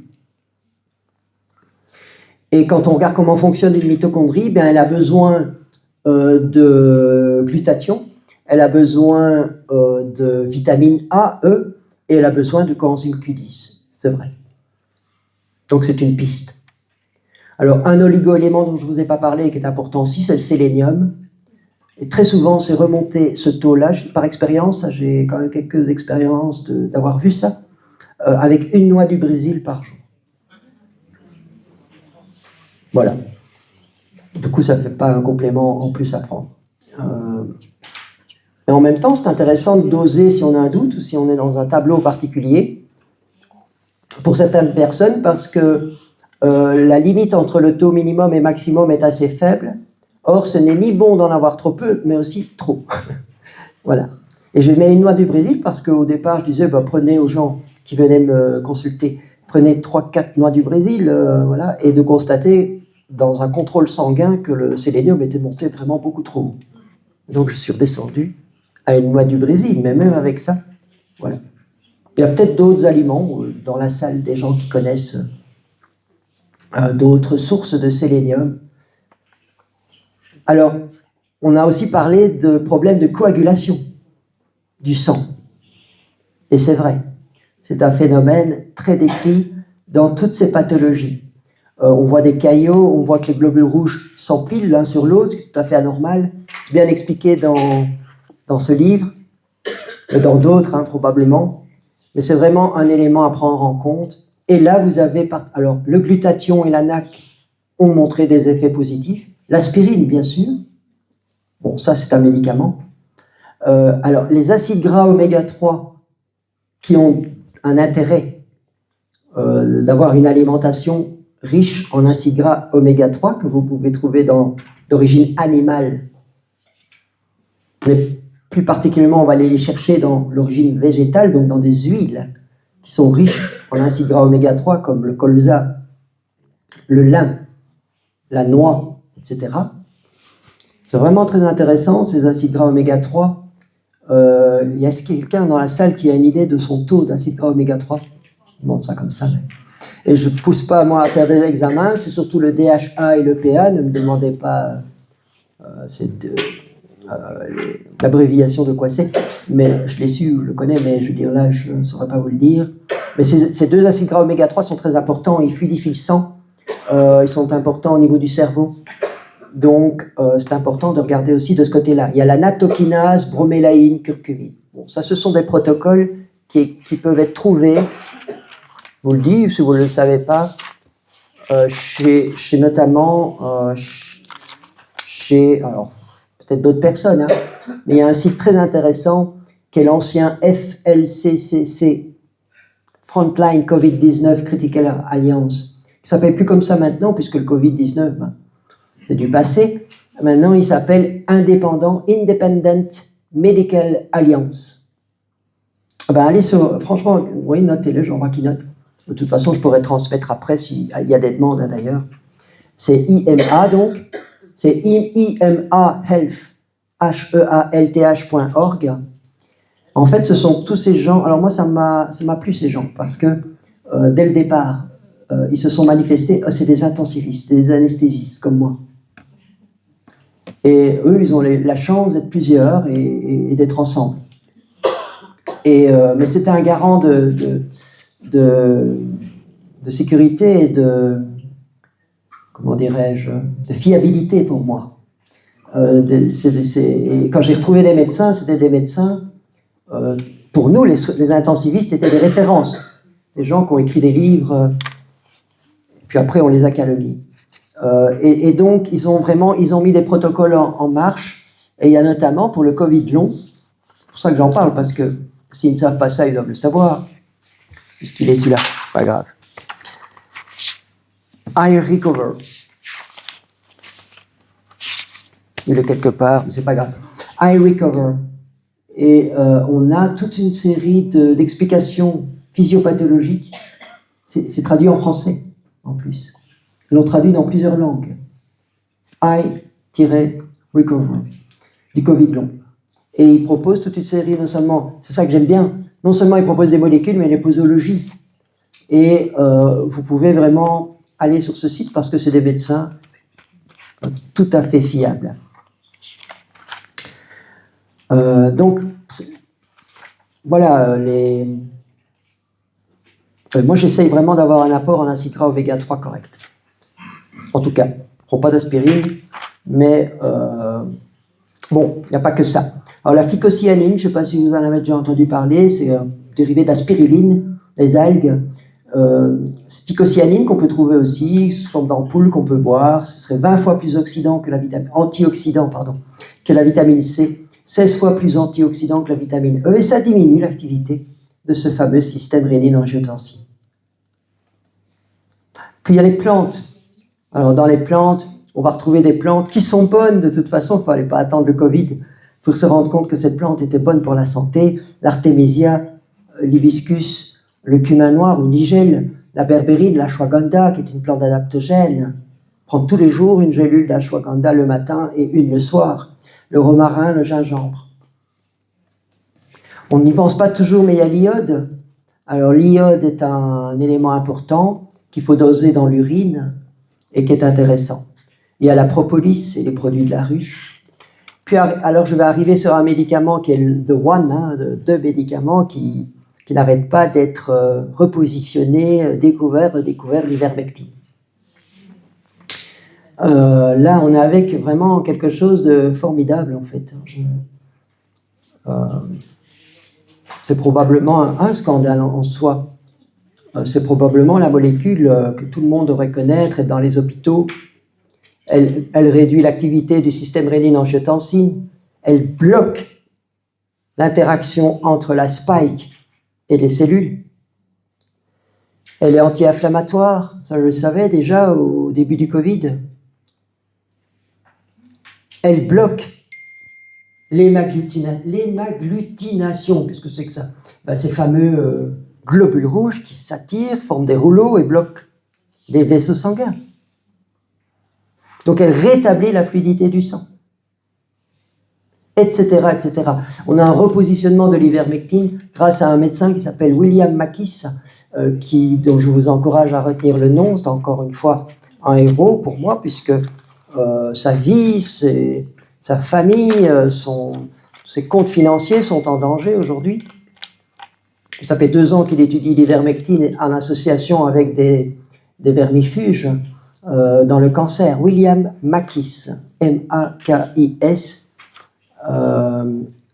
Vraiment, on voit des effets dans le cancer, dans les cellules cancéreuses, avec des actions de l'ivermectine à différents niveaux des cellules cancéreuses. Quand vous prenez, alors je ne suis pas oncologue, je le précise, donc ça reste ça des notions, mais qu'en tant que médecin, je peux quand même toujours fait sourire quand ces journalistes disaient « vous n'êtes pas statisticien, vous n'êtes pas infectiologue, vous n'êtes pas ceci ». De toute façon, quand on l'est, Pierre Chaillot, Christine Coton, Raoult, etc., ça va quand même pas. Donc, mais il n'y a pas besoin d'être oncologue pour écouter ce William Makis. Bon, en plus, médicalement, peut-être, mais même non médical, quand on écoute cette personne, elle a à cœur de rendre ça compréhensible. Vraiment, je ne fais pas un plaidoyer, mais vraiment, ces personnes, il faut les protéger. Il faut les soutenir. Bon, il est au Canada, hein. Mais en attendant, c'est vraiment des gens qui... On les a, heureusement, Jean-Marc Sabatier, heureusement qu'on les a. Entre nous et ces menteurs et ces gens, en attendant, qui ont les mains sur les leviers, qui biaisent et font leurs études dans leur coin. Heureusement qu'on a ces gens-là qui viennent soulever tous les biais, tous les mensonges et qui viennent rétablir la vérité. Et par exemple, l'ivermectine, vous savez comment on a découvert son rôle dans le cancer? C'est en écoutant ce monsieur, hein, je sais ça. Il faisait une étude sur des souris dans le cancer. Ils allaient commencer l'étude, donc inoculer à ces pauvres bêtes. Bon, ça, c'est autre chose, c'est un autre problème. Mais en attendant, pour étudier un cancer, je ne sais plus lequel, puis ils se rendent compte qu'il y a des vers, enfin que ces souris ont des vers. Bon, c'est un peu con de commencer l'étude avec ça. Donc, on leur donne un vermifuge. Et ils s'en vont. Ils reviennent. Ah, on va commencer l'étude, il n'y a plus de cancer. Voilà, c'était fini. Et la chance, elle le dit, c'est qu'ils ont quand même publié, c'est comme ça qu'on le sait. Parce qu'en fait, ça aurait dû être youpi, on a trouvé un remède au cancer, ben non, c'est plutôt en mince. On ne peut pas faire notre étude sur le cancer, puisqu'il est parti. Ouais. Et donc, finalement, il publie quand même l'étude, et en 2008, je pense, et donc, c'est comme ça qu'on le sait. Et donc, avec l'ivermectine, on a vraiment montré que, donc, quand vous avez une chimiothérapie, alors, c'est pas un médecin qui dit qu'il ne faut pas faire la chimiothérapie, la radiothérapie. Il dit ça, c'est les gens, et voilà, il ne faut pas. Mais ajouter l'ivermectine, ajouter le vermifuge, etc. Par contre. Pourquoi? Et il explique bien pourquoi. Par exemple, une chimiothérapie qui va. Elle va souvent s'attaquer aux cellules qui se divisent le plus et le plus vite. Elle va dessus. C'est ça sa cible, c'est tout. En tuant aussi tout ce qu'il y a autour. De bon, on le sait.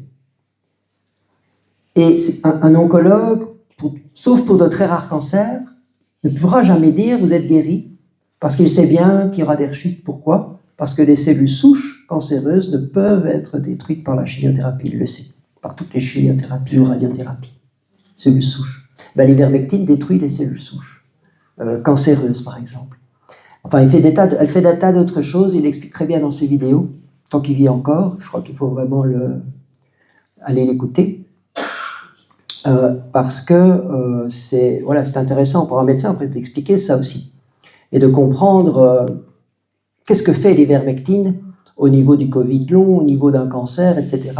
Mais c'est vrai que ça reste une molécule qui est... voilà. Maintenant, on ne doit pas se transformer en consommateur d'ivermectine, comme j'entends parfois, parce que il faut juste savoir, et dans certains cas, c'est ça qui va sauver la vie de la personne. Donc là, il ne faut pas tergiverser, par contre.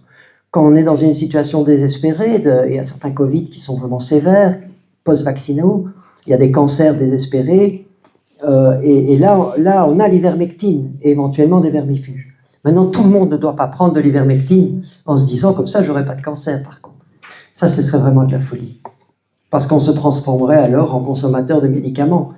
Et on n'aurait pas pris la leçon, alors, hein, pour moi, du Covid, qui doit finalement, ici vous êtes convaincus, mais qui doit finalement nous amener à se poser bien plus de questions que ça, changer son mode d'alimentation, changer son mode de vie, changer finalement beaucoup de choses dans ce qu'on faisait avant, et on s'en sortait plus ou moins. Maintenant, et ça va s'aggraver avec tout ce qui nous prévoit, c'est plus possible, tout simplement.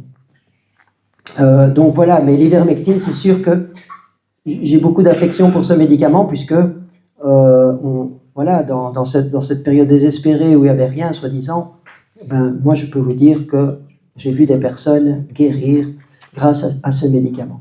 Donc ça reste évidemment un produit, il faut le garder. Alors sinon, il y a l'azithromycine qui est intéressante. Voilà. Moi je parle aussi du peroxyde d'hydrogène parce qu'on ne connaît pas. Et je trouve ça vraiment dommage parce que tout le monde connaît le dioxyde de chlore, et c'est bien. Ben, je me suis déjà un peu penché là-dessus. Bon, c'est quand même pas toujours très simple. Mais par contre, il y a plus de protocoles en fonction de la pathologie. avec le peroxyde d'hydrogène dont parle Thomas Levy, qui a beaucoup écrit sur la vitamine C, je connaissais peut-être. Et lui, il parle beaucoup du peroxyde d'hydrogène, et qu'il n'est pas la même chose que le dioxyde de chlore. J'ai souvent beaucoup de difficultés à faire passer ça. Là, c'est du liquide qu'on aérosolise et qu'on respire. Et c'est dommage, il n'est pas assez connu, puisqu'il va dans votre corps, une fois qu'il est aérosolisé et respiré, il va aller partout, et c'est une tête chercheuse, les molécules d'H2O2, dans les cellules malades, il va les tuer, et dans les cellules normales, bon, il y a par un mécanisme dont je ne vais pas m'étendre, il va leur donner de l'eau et de l'oxygène, ce qui est du tout bonus. Et on a vraiment là quelque chose de facile. Alors, j'ai des retours parfois qui me disent que la difficulté, c'est d'en trouver. Moi, j'avoue, je n'ai pas vraiment de difficulté. Bon, c'est peut-être pas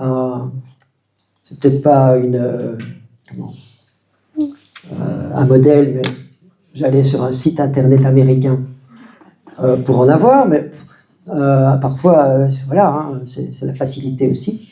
Et voilà, ça fait des années que je prends du peroxyde d'hydrogène 3%, ça je précise, parce que ça c'est important par contre. Il ne faut pas que ce soit plus que 3%. Et voilà, c'est vrai que ça peut être irritant, ça peut être parfois un peu surprenant, mais voilà, j'utilise ça depuis pas mal de temps, et pas mal de gens à qui je l'ai conseillé qui l'utilisent aussi, mais bon voilà, parfois certaines personnes vont être plus sensibles, que sais-je. Et dans comment en trouver ça, moi, je suis un peu étonné qu'il y ait des difficultés, ça peut se trouver en pharmacie, etc. Voilà. Mais il faut que ce soit du 3%, ça c'est important. Il y a une pharmacie où on peut demander vraiment de préparer ses produits. À Bruxelles, je pourrais donner le nom plus tard. Là, je l'ai fait préparer en flacon de 500 millilitres dans du physiologique. Et ça, je pense que c'est peut-être intéressant. Dans le commerce, la plupart du temps, il est dans de l'eau distillée. Et ça, on sait médicalement que des aérosols d'eau distillée, c'est pas l'idéal. Ça va, c'est pas toxique, mais ce n'est pas toujours très bien supporté. Généralement, quand on fait des aérosols à l'hôpital, on dilue dans du liquide physiologique, du sérum physiologique. Donc peut-être que c'est là que pour la tolérance, ce serait plus intéressant d'essayer de vraiment l'avoir en sérum physiologique. Voilà. Mais oui. Mais alors tu m'as demandé les traitements, Delphine. Mais voilà, il y a beaucoup. Hein, donc, alors, évidemment, et c'est le plus important pourtant. Ça, c'est un autre débat. J'ai parlé de ça le 29 janvier au sein des femmes. C'est l'hygiène de vie mentale. C'est l'activité physique pour les mitochondries, par exemple. C'est l'alimentation, la gestion des émotions. Si on ne parle pas de ça, si on aborde ça, bah, tout le reste, pour moi, c'est du corps, c'est du physique. C'est important, mais le plus important, c'est aussi d'avoir une prise en charge au niveau de ses émotions, de son mental. Quand je lis cette histoire, je ne vais pas la relire, je vous rassure, mais il y en a plusieurs qui étaient là le 29 janvier, de cette femme qui a 30 ans, qui a un cancer dépassé pour les médecins. Alors voilà, elle ne va pas prendre le vermifuge de son chien, celle-là, pourquoi pas, hein, ça c'est une autre histoire aussi, très belle, d'un monsieur qui a un cancer dépassé et qui va se sauver grâce à ça. Vous connaissez peut-être cette histoire. Et il prend le vermifuge de son chien, puisqu'il a un cancer des poumons dépassé, que les médecins lui disent « t'as 3 mois à vivre ». Ou mieux. Bon. Et il a un ami vétérinaire qui lui dit « écoute, j'ai vu William Mackis ou des études, le fembendazole, il le prend, ça fait, je sais pas, 10 ans, donc 3 mois à vivre, 10 ans, il est bien vivant et en bonne santé. » C'est comme ça aussi, par ces choses-là. Donc ça, c'est une option. Mais dans ce livre, c'est tout à fait autre chose, c'est le pouvoir de l'esprit, qu'on connaît bien ça aussi, hein, finalement. On redécouvre ça, et de cette femme qui est aussi diagnostiquée un cancer de l'utérus dépassé, métastasié partout. Et avec des médecins qui disent c'est pas fait de plus faire grand-chose pour vous, mais on va quand même faire des chimios et des radios, parce que, ma foi, on peut gagner du temps. Et cette femme-là, c'est son droit, son choix. Elle dit non, et elle va faire, je l'ai dit le 29 janvier, elle va décider de vraiment recharger son cerveau. En l'occurrence, c'est important pour elle, quelqu'un d'autre, ça ne lui parlera pas, mais elle prend des bains. Par exemple, c'est amusant de dire ça, parce qu'elle va dire, bah, je prends un bain tous les jours, parce que c'est vraiment quelque chose qui la ressourçait, qu'elle aimait. Pendant son bain, elle va imaginer des étoiles scintillantes qui descendent sur son corps et qui rentrent dans ses poumons et qui finalement son utérus et nettoient son utérus. Il y a plein de livres sur la visualisation curative comme ça. Elle fait d'autres choses, hein. Elle fait le ménage au niveau de ses relations, tout ce qui est toxique. Ben, je ne sais pas ce qu'elle a fait exactement, hein, etc. Et puis quand elle revient faire les examens de contrôle, elle n'a plus rien. Et elle vit encore dans l'histoire de cet auteur. Mais bien sûr, ça c'est vraiment moi mon plaidoyer aujourd'hui, c'est d'attirer l'attention des gens là-dessus. Et là aussi, il y a plein de choses à faire. Il y a une puissance de guérison dans le corps humain, à partir du cerveau, du cœur aussi, qui est le vrai cheval de bataille pour moi. Surtout avec toutes ces choses dont je vous ai parlé au début, qui, elles, ne vont pas aller en s'arrangeant. On va être inondé de ces... Parce que je ne sais pas si on aura le temps, mais du côté animal, ça bouge aussi, hein, avec tous ces... Donc, on parle même de... Ok, vous avez refusé l'injection, vous allez continuer à la refuser, mais les canards en France, là, aujourd'hui, ils sont injectés avec de l'ARN messager. Et moi, j'avais toujours pensé, un vaccin Perros, j'ai pas peur. Ben oui, j'ai mon système gastrique, intestinal, les barrières, quoi. Et finalement, c'est pas plus simple, c'est pas si simple avec ces ARN messagers, parce que, et leur enveloppe, et tous les développements technologiques qu'ils ont encore en tête. Et notamment, ce n'est pas complètement détruit par la cuisson, apparemment, et bon, le canard, on ne l'occupe pas très fort, de toute façon, mais enfin, et par la bouche, ça peut être absorbé déjà, et ça pourrait même passer l'estomac. Voilà. Mais moi, je reste. Et c'est pas une vue de l'esprit, je sais pas, au sommet de ma montagne comme ça, naïve. C'est vraiment beaucoup de lecture, beaucoup de recherche, beaucoup d'expérience aussi. Par exemple, depuis 12 ans que je m'intéresse à l'hypnose, 12 ans, en milieu scientifique, médical aussi, des expériences personnelles aussi. Je peux vous assurer qu'il y a un pouvoir de guérison qu'on nous a donné et qui est présent, et ça, ils peuvent faire tout ce qu'ils veulent pour moi. Bon, j'ai déjà cette vision-là, donc. Mais elle vient pas comme ça. Elle n'est pas, c'est pas pensée positive. On a des ressources qui pourront jamais surmonter. Voilà. Et à côté de ça, il y a quand même des bons produits. C'est tout ce que je viens de vous dire, qui sont là. C'est le gros morceau. Oui, merci. Question subsidiaire sur l'ivermectine. Est-ce que, à ta connaissance, il y a des effets négatifs? Attends, répète parce que... Effets secondaires négatifs de l'ivermectine? Alors, attention que si tu prends toute la boîte, c'est comme pour tout. On peut être allergique comme à tout. Bien sûr, mais en soi, non. Alors, c'est intéressant l'ivermectine. Parce que, et ça, je m'étais posé la question, qui a fait ça ou qui pourrait faire ça? En fait, l'ivermectine est utilisée depuis les années 80. Voilà, sans poser de problème, hein, et sans poser de questions. Donc, et ça, c'est intéressant. L'hydroxychloroquine encore plus, mais l'ivermectine aussi. Du coup, on a un recul énorme. Et avec des millions de gens qui ont reçu de l'ivermectine, femmes enceintes, enfants, vieilles personnes. Je vais dire, tous les profils ont reçu de l'ivermectine sur la planète. Alors, c'est particulièrement dans des pays comme l'Afrique et l'Amérique du Sud, puisque c'est vrai, il ne faut pas l'oublier, avec tout ce que j'ai dit, c'est un anti-inflammatoire, un antiviral, un antibactérien, un anticancéreux, un anti-inflammatoire. C'est un anti-helmintique avant tout. C'est un anti-ver, parasite. Et il est donné depuis les années 80 en Afrique, en Amérique du Sud, en Asie. Donc on a des millions de gens, on a un recul.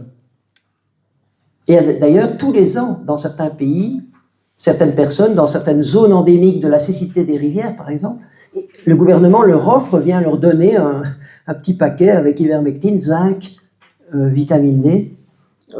Tel le cas au Covid d'ailleurs, par exemple, il y a des pays qu'on dit en développement, avec beaucoup de mépris, et en fait, eux, ils donnaient gratuitement les bons traitements à leur population, notamment ça, avec de l'ivermectine ou de l'hydroxychloroquine. Mais donc, je veux dire, ma réponse, c'est, écoute, voilà, quelqu'un pourrait prendre toute une boîte et un journaliste pourra dire comme ça, l'ivermectine est dangereuse, mais si on respecte les posologies, alors la posologie, c'est 0,2 à 0,4 mg/kg, mais dans le cancer, on est évidemment dans des situations, attention quand même de ne pas tirer des généralités, mais bon, jusqu'à 2,5 mg/kg dans certains cas de cancer. Mais en tout cas, moi, dans mon expérience, et pour les Covid longs, des situations inflammatoires chroniques, maintenant, on doit peut-être penser à l'ivermectine, c'est 0,2 à 0,4 mg/kg. Voilà, et on peut répéter la cure 2, 3, 4 fois, éventuellement. Non, il n'y a pas d'effet secondaire décrit. Pour la flore intestinale. Ah, oui. Alors, on n'a pas étudié tout non plus. Hein. La question que je me demandais, c'est ce serait intéressant de voir l'incidence du cancer chez ces populations, d'ailleurs. Finalement, mais bon, à des doses qui ne sont pas celles qui sont parfois nécessaires pour des cancers. Bon, on parle de cancers vraiment très dépassés. Alors, tu parles de la flore intestinale, ben, ça, de toute façon, j'aurais beaucoup plus peur des antibiotiques, et là, n'importe lequel. Or, on a positionné l'azithromycine. En fait, c'est tout le temps. Il y a toujours une balance bénéfice. Alors, pas risque, mais en tout cas, effet positif, effet négatif. Et en médecine, d'ailleurs, il n'y a rien. Même l'oxygène peut devenir toxique. Donc, il n'y a rien. Ça aussi, merci parce que ça me permet de le dire. Je vais rentrer ce soir en disant, j'ai pas oublié de dire ça. C'est que, n'oubliez jamais ça. Il n'y a rien qui soit dénué en soi potentiellement d'effets négatifs. Et en médecine, on choisit toujours nos traitements en fonction de ça, sauf en 2021, vous savez pourquoi aujourd'hui. Est-ce que mon produit apporte plus de bénéfices que d'effets que je ne veux pas? Oui, alors je le donne. Avec un consentement éclairé quand même, en prévenant la personne. C'est pour ça que je ne pousse pas. Il n'y a pas de. Alors l'ivermectine, azithromycine, c'est encore autre chose que les vitamines et des produits compléments alimentaires, mais même eux, je ne pousse pas à l'hyperconsommation de ces produits, ça doit être raisonné. Alors, il y en a, moi je pense que vitamine D, zinc et magnésium, je pense, ça c'est moi, en tout cas par exemple, c'est mon quotidien. La vitamine C, je l'ai dit, avec cette limite qu'elle peut être trop basse, mais c'est rien, c'est quand même mieux que rien, et c'est important d'en maintenir un niveau minimum. Après, je reste sur du cas par cas. Même pour les compléments alimentaires. Alors les médicaments encore plus, parce que, voilà, tu prends de l'azithromycine, ok, ça a pu aider à ne pas faire un Covid sévère, mais on sait que derrière, tu as intérêt à faire quelque chose qui va ramener ta flore microbienne, et prendre des probiotiques alors, etc. Et l'ivermectine, bon, c'est un antiparasitaire. Or, on a plutôt tendance à montrer aussi qu'un des mécanismes qui explique pourquoi beaucoup de gens sont malades, c'est qu'on est infesté de parasites. On a des parasites partout, enfin, désolé de vous... alors, certains plus que d'autres, sans doute, mais suivant leur alimentation, leur hygiène de vie, etc. Mais peu importe, on serait étonné. Et on conseille d'ailleurs de déparasitage, certains médecins, pas attendre et faire ça 2 fois par an, de prendre du Vermox ou ce genre de choses. Voilà. Et l'ivermectine, finalement, pourrait être une alternative à ça. Donc, sur le plan, il faudrait l'étudier de ce qu'il fait au niveau de la flore microbienne, mais de toute façon, il ne faut pas abuser. Mais par rapport aux antibiotiques, j'aurais envie de dire que là, du coup, la cible, c'est peut-être pas plus mal de l'agir, parce que par contre, autant on a besoin de bactéries dans l'intestin, on décrit même des virus, certains virus, avec des collaborations bactéries-virus, enfin ce qu'on appelle virus, c'est encore un autre débat.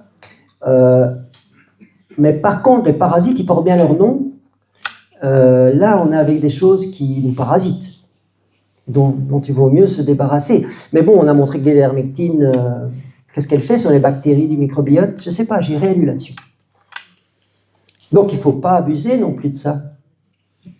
Tu connais une solution naturelle pour se vermifuger? Ah, ça, je vais faire appel à l'équipe. Oui, enfin, je ne connais pas, je ne saurais pas te dire ça de tête. Mais il existe. Artémisia? Oui, sans doute.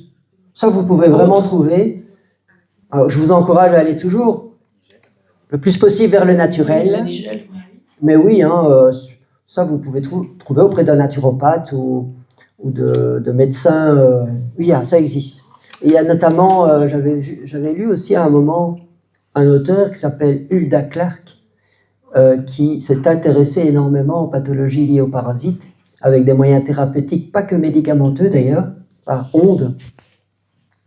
Et on peut trouver ces protocoles, et notamment des protocoles de détoxification carrément, hépatique, du rein. Et j'avais été voir, j'ai pas été plus loin, j'ai imprimé les... J'ai pas d'expérience, j'aurais bien envie de les faire, en fait, plutôt, après avoir lu tout ça. Mais c'est vrai que tu vas retrouver beaucoup de plantes, de plantes. De tête, je ne saurais plus te les dire, mais on en trouve pas mal. Et certaines fréquences aussi, je crois. Ça, c'est vraiment Hulda Clark, avec des appareils, même avec des fréquences. C'est très intéressant parce que finalement, on voit que tout se tient. Tout se tient, aussi bien dans la pathologie, en fait, la maladie, que dans la santé. Et c'est intéressant d'avoir une vision totale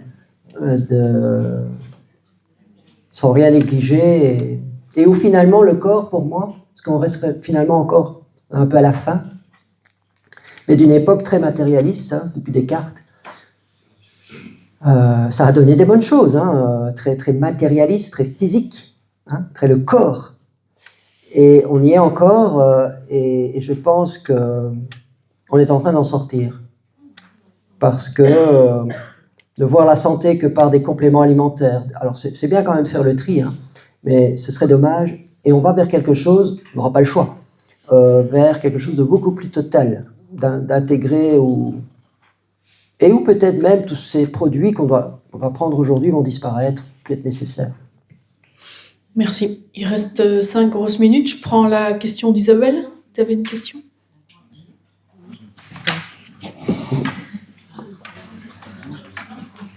Merci. On parlait des parasites. Le docteur Humbert est un médecin, un professeur français qui travaille à Besançon, qui a traité énormément de gens qui étaient en errance médicale, parfois après 15, 20, 30 ans. Est-ce qu'on a ces compétences-là en Belgique concernant les parasites? Je ne sais pas te répondre. Mais en même temps, ça dépasse les parasites. J'avais vu un article de lui, j'ai acheté aussi le livre Parasites. Et un autre livre, Avez-vous un bon docteur? Je vais avoir quelques ennemis. Mais non, oui, on revient d'abord sur la médecine, bien faire la médecine. Ouais. Bon, c'est vrai que quand vous lisez cet auteur-là, waouh, on a beaucoup à apprendre aussi. Écoute, certainement qu'il y a des personnes de ce niveau. C'est pas tellement un niveau, parce que c'est avant tout une volonté de bien travailler, de se mettre au courant aussi de tout ça. Non, moi, j'en connais pas de nom, mais je ne saurais pas te dire un nom. Okay. Mais je connais des médecins en même temps qui prennent le temps, qui vont aller dans ces parties-là. Pas longtemps, je le sais simplement parce que j'ai été avec un de mes enfants. Au départ, ce médecin-là, je l'ai rencontré parce qu'il est venu se soigner et me poser des questions sur l'ivermectine en 2021. Et c'est comme ça que j'ai fait sa connaissance. Mais bon, voilà, c'était un médecin acupuncteur, naturopathe, médecine fonctionnelle, qui s'est intéressé à la nutrithérapie. Je l'ai re-rencontré d'ailleurs plus tard. Et voilà, et à un moment, j'ai eu envie d'aller avec mon fils, parce que je n'ai pas toujours les meilleurs médecins pour les gens de sa famille. On n'est pas écouté, comme si c'était quelqu'un d'autre. Et donc, j'ai pu constater qu'il avait le livre de Philippe Humbert et que la prise en charge des parasites faisait bien partie de son... Donc voilà, c'est tout ce que je peux te dire. Ça, c'est ma petite expérience personnelle et je suis certain qu'il y en a d'autres. Donc voilà, peut-être pas du niveau de Philippe Imbert, parce qu'il a l'air, on l'appelle le Dr House français, mais en même temps des bons médecins qui notamment tiennent compte de ça. Je pense que c'est vraiment important, cette notion d'infestation des parasites. Ça me parle beaucoup parce que, en fait, on est souvent face à des tableaux très complexes. C'est rare que quelqu'un vienne nous trouver, un médecin, en disant « j'ai juste ça ». C'est tel problème, même dominant. De plus en plus, j'ai cette impression d'être face à des tableaux très complexes. Et l'idée de parasites dans le corps qui épuisent forcément l'immunité, qui doivent fatiguer les organes, le foie, qui du coup n'a plus d'énergie pour d'autres choses, certainement très logique et très plausible. Et quand on voit la relative facilité, parce que c'est ça aussi, pour traiter ça, c'est d'abord en prendre conscience, en parler, et puis se déparasiter. Oui, cet élément-là, pour moi, il est important. Ça. Merci. Il te reste 3 minutes pour faire une petite conclusion, un petit mot de la fin, un petit message. Voilà. 3. Non, c'est vrai, tout ce que j'espère, c'est pas vous avoir endormi, de vous avoir embêté et de vous avoir un peu démoralisé, ça je m'en voudrais. Voilà, j'ai vraiment... Voilà, on verra à la vidéo finalement ce que j'ai dit parce que je ne m'en souviens plus. Mais c'était avec joie. Vraiment avec joie de parler de santé, d'aider les autres. Voilà. Un grand merci à toi. Ben, Merci beaucoup.